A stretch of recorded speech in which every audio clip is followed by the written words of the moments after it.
You will hear a number of different recordings, and you will have to answer questions on what you hear.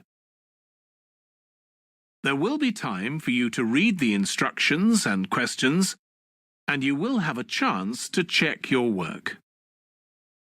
All the recordings will be played once only. The test is in 4 sections. At the end of the test, you will be given 10 minutes to transfer your answers to an answer sheet. Now turn to Section 1.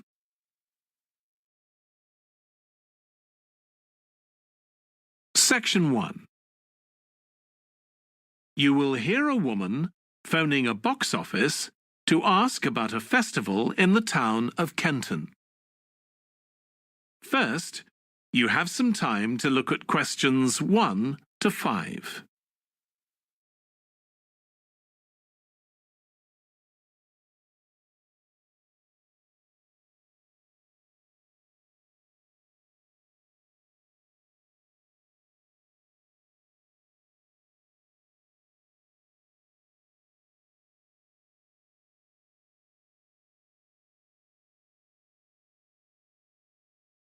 You will see that there is an example that has been done for you.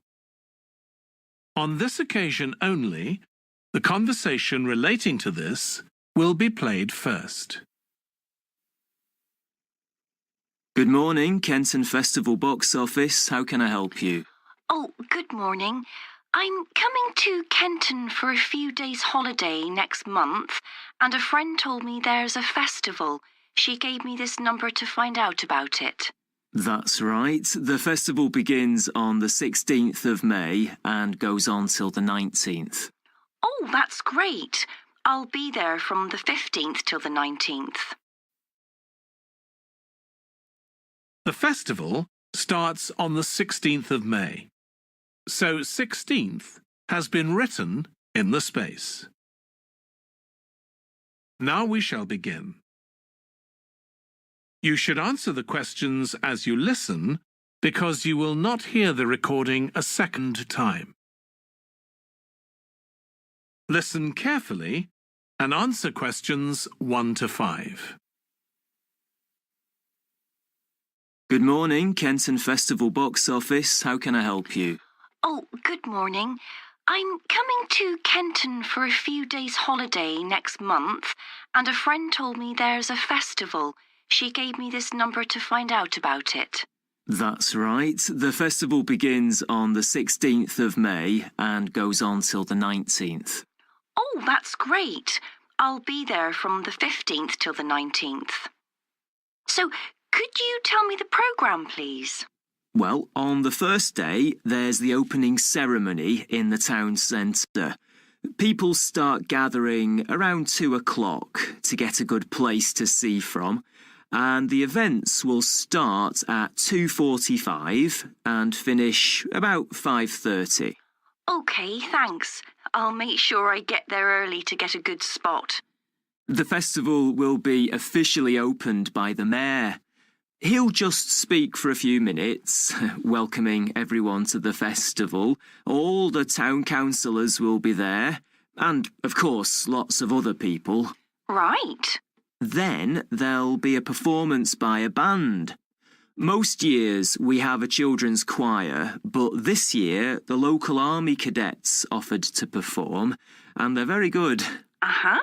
After that, a community group from the town will perform a play they've written themselves, just a short one. It's about Helen Tungate. I don't know if you've heard of her. I certainly have. She was a scientist years ago. That's right.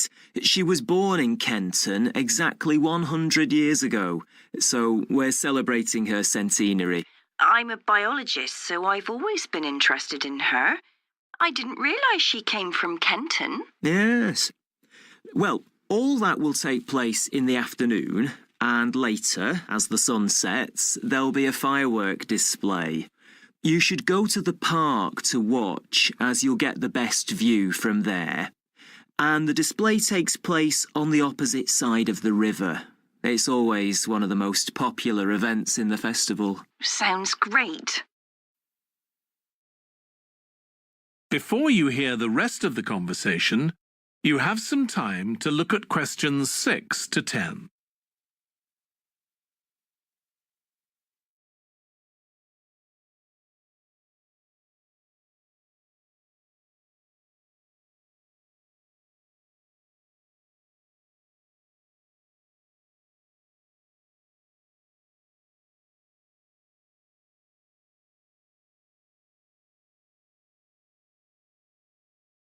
Now listen and answer questions 6 to 10. And what's happening on the other days? There are several events that go on the whole time. For example, the students of the art college have produced a number of videos, all connected with relationships between children and their grandparents. That sounds interesting. It makes a change from children and parents, doesn't it? Exactly. Because the art college is in use for classes throughout the festival, the videos are being shown in Handsworth House. How do you spell the name? Handsworth.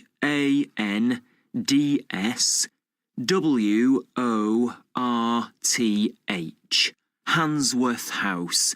It's close to the town hall. Right. Now, let me see, what else can I tell you about? Are there any displays of ballet dancing? I'm particularly interested in that, as I do it as a hobby. There isn't any ballet, I'm afraid, but there'll be a demonstration of traditional dances from all round the country. Well, that'd be nice. Where's that being held? It's in the market in the town centre. The outdoor one, not the covered market.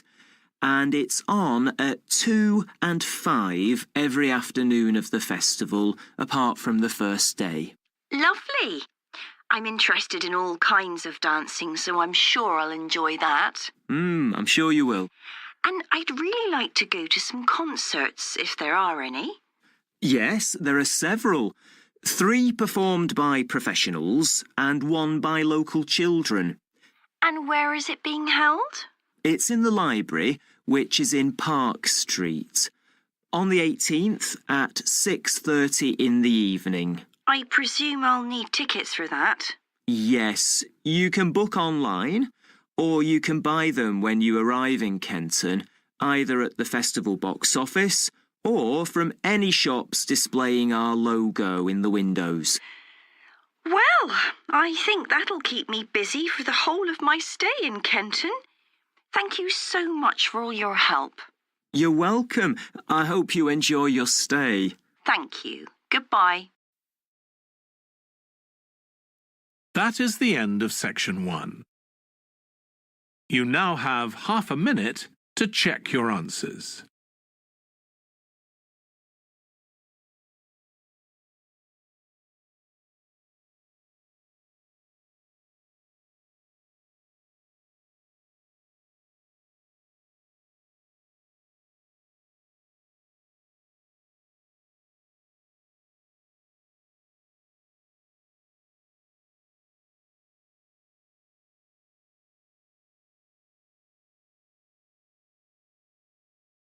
Now turn to section 2.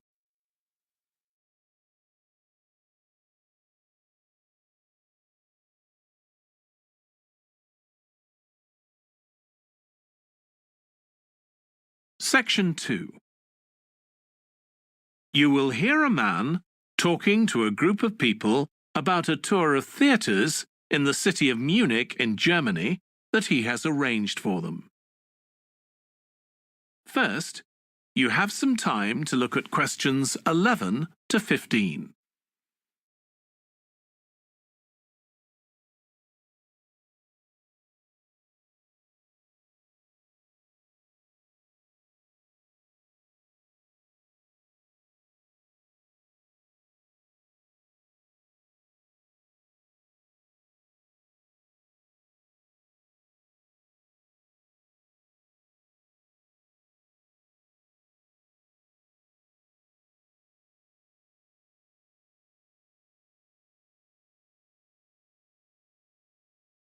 Now listen carefully and answer questions 11 to 15.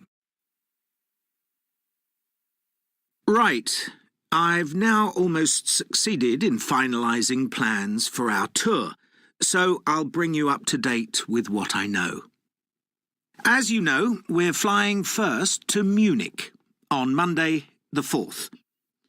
The flight is at 11:30, so it's too early to have lunch at the airport. I suggest we meet there for coffee at 10, which should give us plenty of time for breakfast before we leave home. When we arrive in Munich, we'll be met at the airport by Klaus Bauer. Klaus works for a tour operator, and he'll look after us for the time we'll be in Germany. He's already liaised with the managers of the theatres we're going to visit, and he's also arranged for an officer of the National Theatre in Munich to show us round the theatre one afternoon during our stay. Now, last time we discussed this trip, I didn't have the precise cost for hotel rooms, but now I have.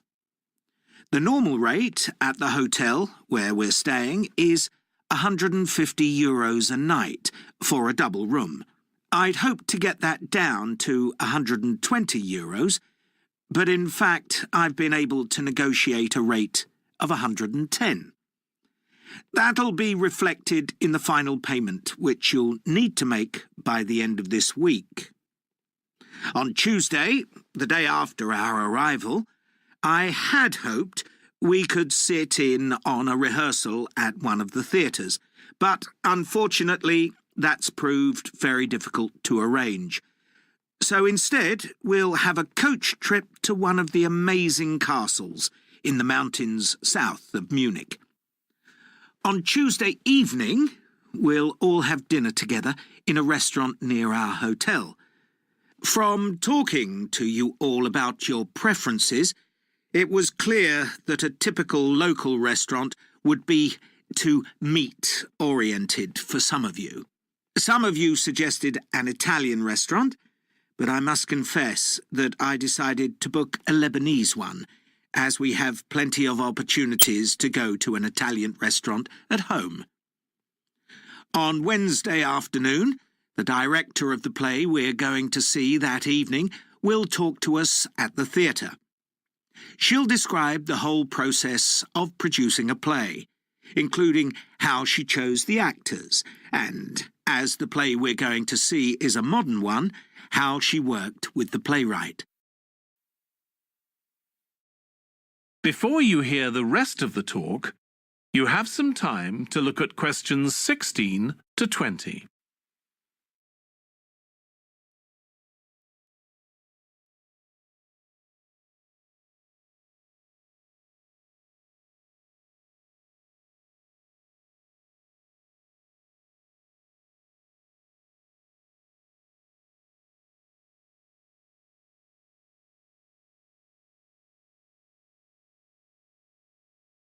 Now listen and answer questions 16 to 20. Right. Now I'd just like to make a few points about the plays we're going to see, partly because it might influence your choice of clothes to take with you. The play we're seeing on Wednesday evening is a modern one, and we're going to the premiere, so it'll be quite a dressy occasion, though of course you don't have to dress formally. I gather it's rather a multimedia production, with amazing lighting effects and a soundtrack of electronic music, though unfortunately the playwright is ill and is unlikely to be able to attend. On Thursday, we're seeing a play that was first performed last year, when it was commissioned to mark 100 years since the birth in the town of a well-known scientist. We're going to see a revival of that production, which aroused a lot of interest. Friday's play will really make you think hard about what clothes to pack, as it'll be in the garden of a palace. It's a beautiful setting, but I'd better warn you, there won't be much protection from the wind. On Saturday, we're going by coach to a theatre in another town, not far from Munich. This will be the opening of a drama festival, and the mayor and all the other dignitaries of the town will be attending. After the performance, the mayor is hosting a reception for all the audience, and there'll be a band playing traditional music of the region. And after having a day off on Sunday, our final play is on Monday, and it's in the stunning setting of the old town hall, which dates back to the 14th century. The performance marks the 50 years that the lead actor has been on stage, and the play is the one where he made his first professional appearance all those years ago. And the day after that, we'll be flying back home.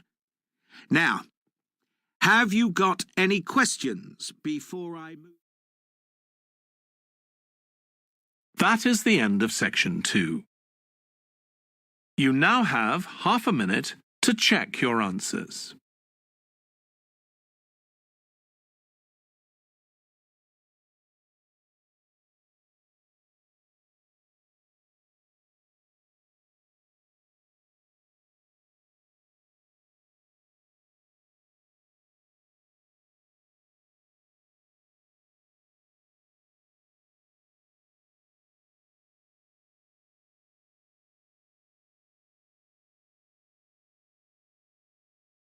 Now turn to section 3.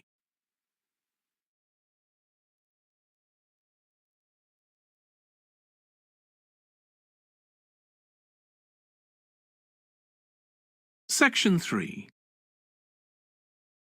You will hear James, who is in the Scandinavian Studies department at his university, talking to his tutor, Beth. First, you have some time to look at questions 21 to 25.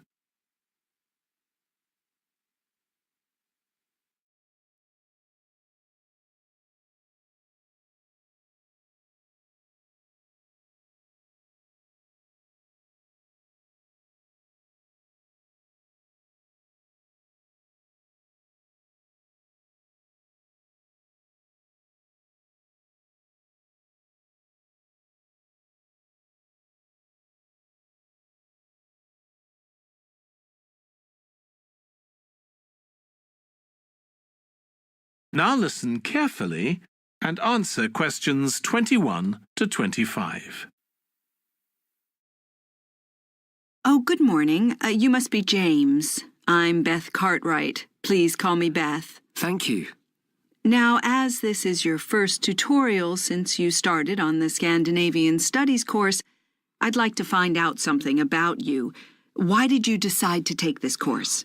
Well, my mother is Danish, and although we always lived in England, she used to talk about her home a lot, and that made me want to visit Denmark. We hardly ever did, though. My mother usually went on her own. But whenever her relations or friends were in England, they always came to see us. I see. So I assume you already speak Danish, one of the languages you'll be studying? I can get by when I talk to people, though I'm not terribly accurate. Now, you probably know that you'll spend the third year of the course abroad.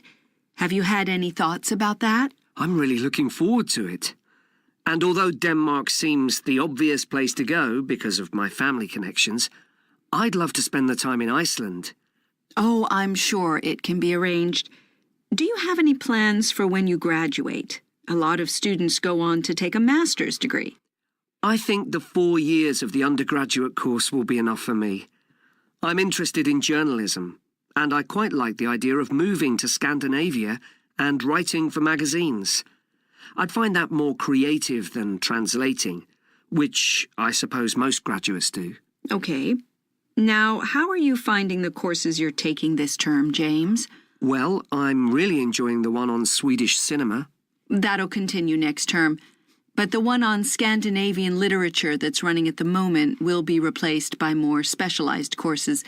Oh, and by the way, If you're interested in watching Danish television programs, there's going to be a course on that the term after next. That sounds good. Have you started thinking about the literature paper that you have to write in the next few weeks? Yes, my first choice would be to do something on the Icelandic sagas. The trouble with that is that a lot of people choose that topic, and it can be difficult to get hold of the books you'll need. Why not leave that for another time? Right. You might find modern novels or 19th century playwrights interesting. I've read or seen several plays in translation, so that would be a good idea. Fine. I'll put you down for that topic. Right. So what would you advise me to aim at in the paper? First, I suggest you avoid taking one writer and going into a great deal of detail.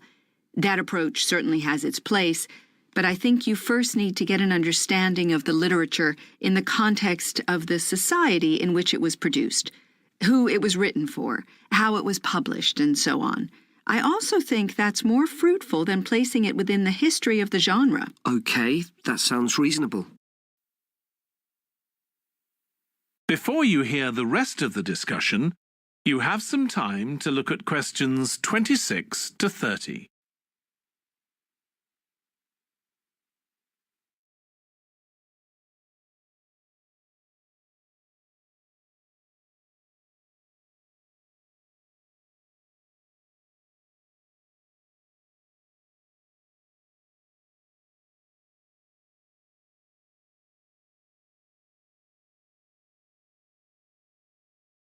Now listen and answer questions 26 to 30.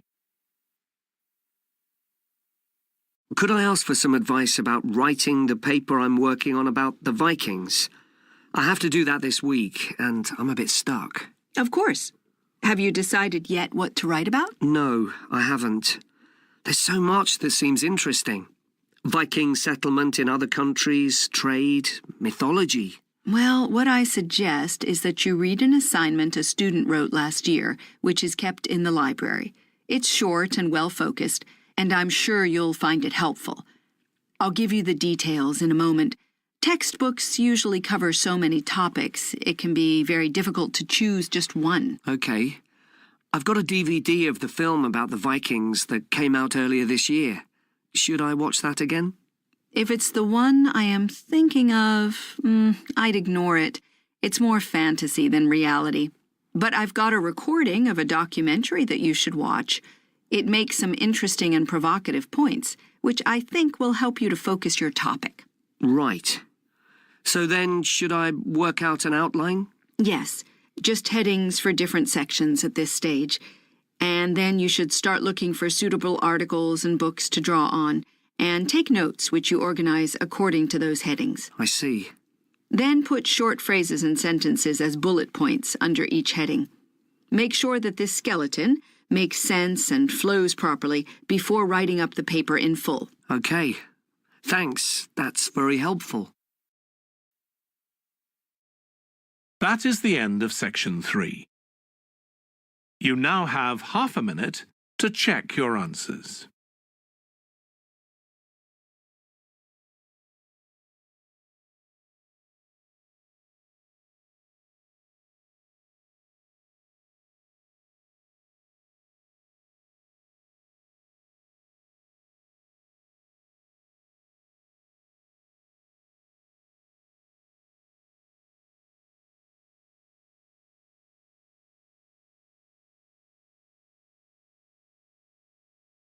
Now turn to section 4.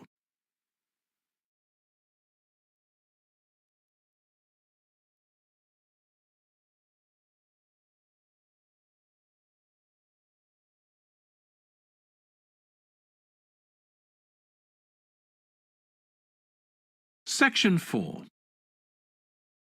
You will hear part of a lecture about conflict at work, given by a business studies lecturer. First, you have some time to look at questions 31 to 40.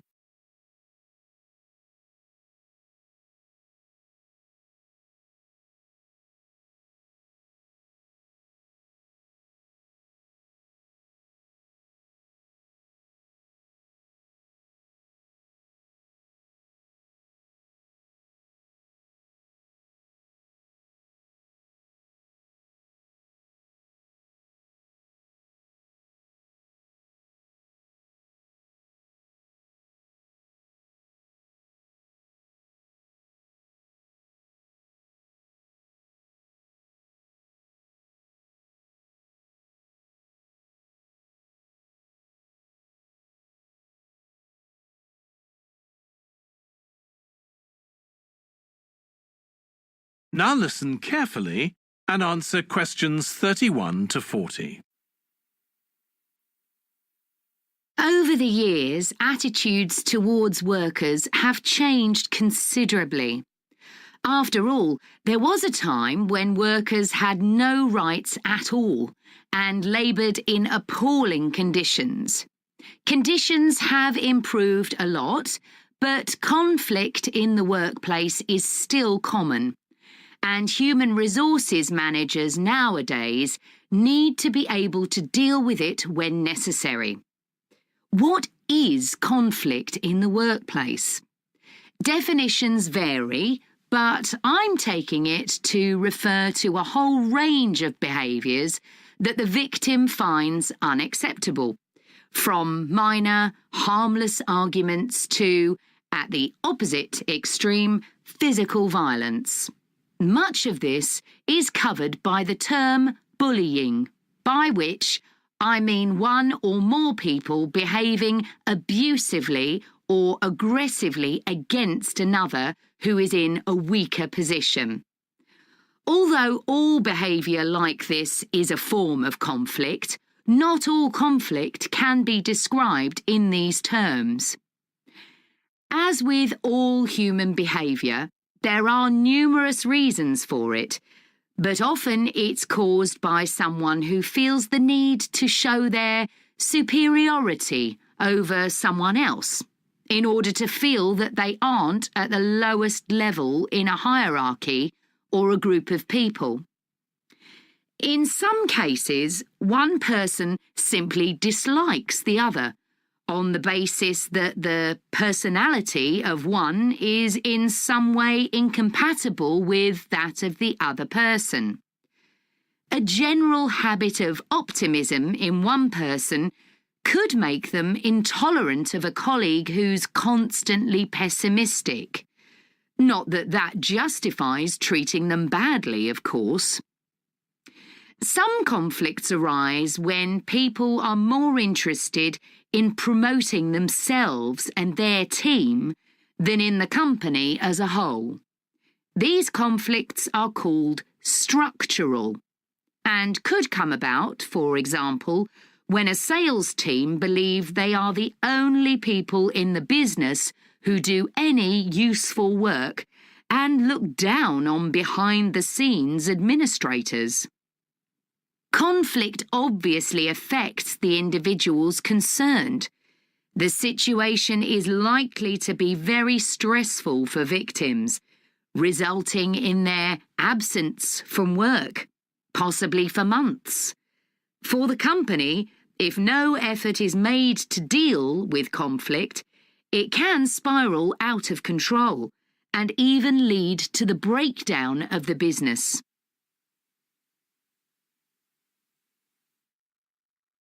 Some interesting work with chief executives, CEOs, has uncovered some of the reasons why they may treat colleagues badly. Many CEOs combine two opposing characteristics: confidence, that is, the belief that they're capable of great achievements, with a high level of anxiety, a fear of missing targets, whether set by themselves or by the directors of the company. This combination can make them respond badly to anyone who questions their decisions. In a high-pressure work environment, such characteristics become problematic, and it's particularly difficult to tackle the situation where colleagues, managers, and board members are all trying to achieve their own visions. When they can't agree on strategic issues and on where they see the business going, there are real problems. For managers at lower levels within the organisation, it might seem that an autocratic form of management, where the chief executive gives orders and everyone else has to obey, would see more conflict than others.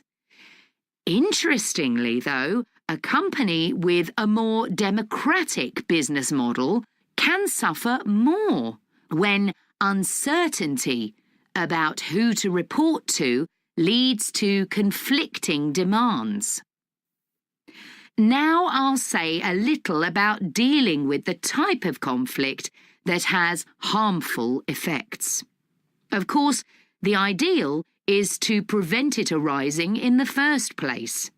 A good manager at any level will make efforts to earn the respect of the people they work with, particularly those who report to them.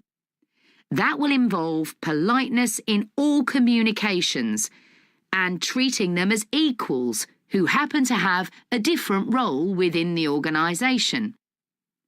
Sometimes, of course, conflict does occur and can get out of hand. In such cases, the Human Resources Department often gets involved. However, if one of the parties in a conflict sees human resources as simply a mouthpiece for the chief executive, then an external mediator might be able to help. By talking to both sides and trying to find the truth of what's been happening, they can build a clear picture of the situation and give feedback that both sides will accept, precisely because they're independent. That is the end of section 4. You now have half a minute to check your answers.